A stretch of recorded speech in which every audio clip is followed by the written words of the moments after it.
Newsflash, if you were born in 1996 or earlier, you are the bad guy! You're watching Bald Bryce and now you're in my head. So I was planning on doing something else today, but I had something buzzing around in my head that I just needed to get out. Friday night, Alicia surprised me and took me to a movie. We went and saw Ready Player One, Spielberg's most recent film. It's a real fun, turn your brain off kind of young person revolutionary genre movie that has more 80s and 90s references in it than I think the 80s and 90s actually had. And I'm told this is only the tip of the iceberg compared to the book. The bad guy in the film is this cutthroat, callous businessman who has no love or appreciation for the pop culture in the film. He's evil, oppressive, greedy, the whole shebang.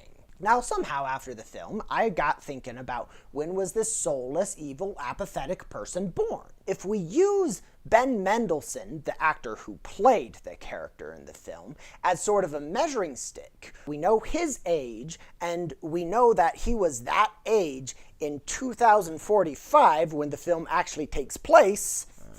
You carry the 4. He was born in 1996, 6 years after this guy.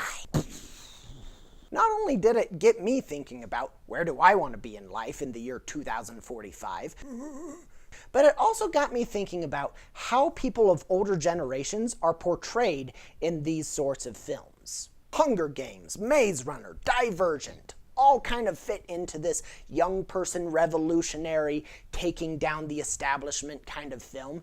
And you know who the main bad guys in each of these films are? They're old saggy people like this. Kate Winslet is not old and saggy, by the way. She is a very beautiful woman. And while thematically it makes sense to kind of have characters who represent an older time period, an older culture, I think that it can have some really negative consequences. Could you imagine a kind of genre where you have only black people, only gay people, only women as the villains in these stories? But it's okay for you to always have elderly people as the villain in the stories. Back in my day, we only had 150 Pokemon, and we was grateful for it. Now you might say, Bryce, it's not really an age thing, it's more of a culture thing. To which I say, I see your point, but you can't honestly tell me that there aren't going to be residual effects by continually showing elderly people to younger people as being the bad guy.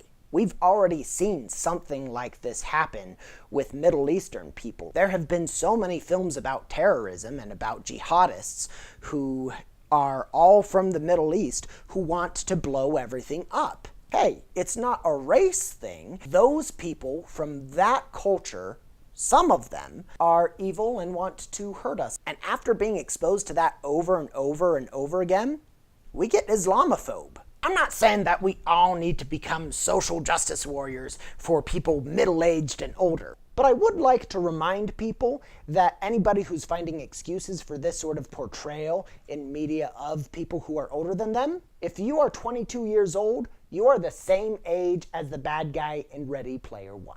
So with that being said, where do you want to be in the year 2040? Do you want to be a wicked old person who runs the second largest company in the world? Leave your thoughts in the comment section down below, and I will see you in the retirement home. Mwah!